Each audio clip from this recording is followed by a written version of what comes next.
What's the weirdest sex act you've ever done alone? I had heard about cock rings, the rubber ones and the plastic/metal ones, and heard they make you harder for longer, so decided to try and improvise one day when my mom and sister went out. I found a metal ring that went on a curtain pole and had a little plastic clip on, so I removed that and got some cooking oil and went into my room, greased up the ring and slid it over my semi-flaccid penis and balls.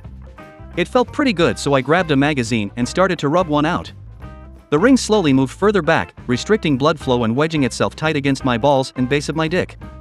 This thing was tight, and I suppose it was doing its job until after I came and wanted it to slide off. It wouldn't. It was there, right against my purple dick and balls for 30 minutes before Mom came home. I couldn't budge it. I was in pain, so I had to call her. The look of utter horror, disbelief, disgust in her eyes will stay with me forever. By this time my dick was the color number 301934 and I was in severe pain. My mom immediately called my dad.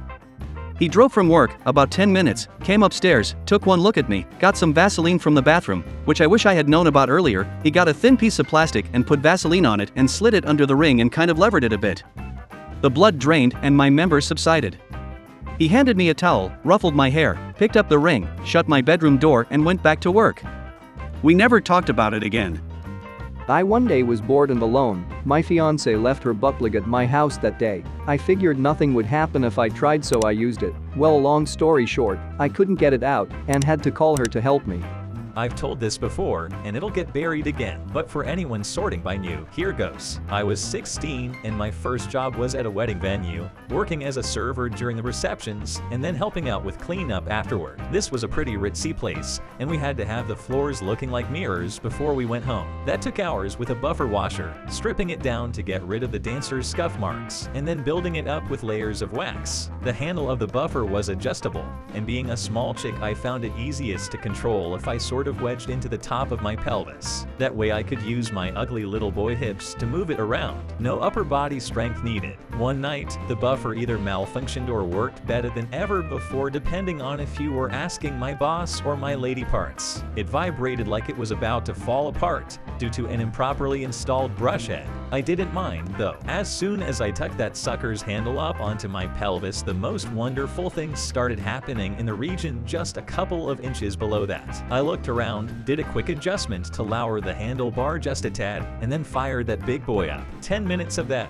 and my eyes were permanently rolled back into my head. My entire middle body, from my knees to my floating ribs, was a throbbing pool of liquid pleasure. Every couple of seconds, the eccentric rotation of the misaligned brush would throw one big vibration in, making my hips buck and my breath to freeze in my chest. I vowed to strip wax off of every floor in the greater Chesterfield metropolitan area. I was going to marry that buffer. I was going to write Mrs. Clark Buffer in my Trapper Keeper at school the next Monday. I loved that buffer. And then I realized that I had an audience. Half of the rest of the crew was standing at the kitchen door watching me nuke my genitals with the handle of an industrial floor polisher. I instantly pushed the thing away from me, losing control. It spun wildly, wrapping the cord around itself and flipping over onto the floor, spraying wet soapy water all over the place. Thankfully, all the tables were pushed up against the other side of the room. I was pretty embarrassed, but I soldiered on, unwinding the cord and going back to stripping the floor as if nothing other than a loss of buffer control had occurred. I caught a little ribbing about it, but my boss put an end to it pretty quickly, which makes sense. You don't let your crew get that raunchy around a 16-year-old girl. And apparently I was not the first to discover the joys of buffer-induced vibration.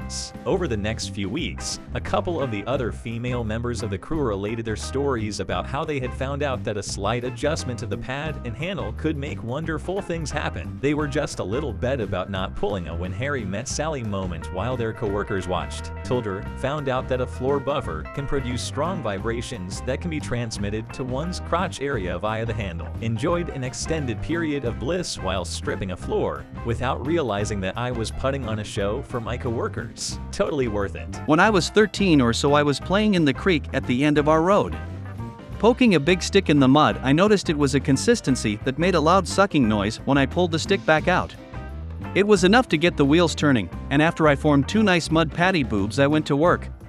I'm not proud, but I seem to recall impregnating the earth being fairly satisfying.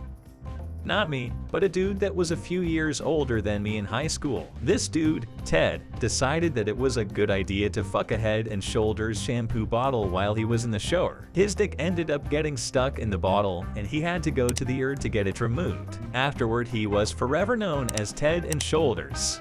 Ted and Shoulders killed me LMAO. Not the act itself, I guess, but the event as a whole. We lived in the sticks, and internet shopping wasn't really a thing back then, not that we had internet anyway. I was a horny but resourceful teenage girl, so I whittled myself a penis like dildo out of a piece of firewood, sanded it, and varnished it. I was around 14 to 15 at the time. I tested it out once without a condom and freaked out about the potential toxicity of the varnish. Then used a disposable latex glove because there were no condoms in the house, and the thought of buying them was mortifying. In the end, I was too paranoid about it being found, so I tossed it into the fire the next time the fireplace was lit.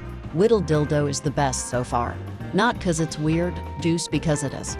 Hope you use 220 grit. When I was in middle school, I ended up in school suspension, where I was essentially locked in a supply closet with a desk in it for a week and a half. The supply closet was connected to the principal's office, but no one really came in to check on me besides at lunchtime when it was mandatory to bring their closet prisoners food. Anyways, that closet turned into my masturbatorium. Very important masturbatory studies and experiments were conducted in my time there. Very scientific and groundbreaking work was headed by myself and my assistant right-hand woman. Great assistant and still with me to this day. Years later, when I was in high school, I returned to speak with the new principal of that middle school about supplies for a club project I was working on. I went into the closet where the desk was to gather a few boxes she prepared for me. Lo and behold, I noticed, for the very first time, a camera trained right on the fucking desk. To this day, I have no idea if that camera was there while I wasn't there. It's the exact same as the rest of the cameras in that school, so I feel like it has been. Is your school known for monitoring the cameras?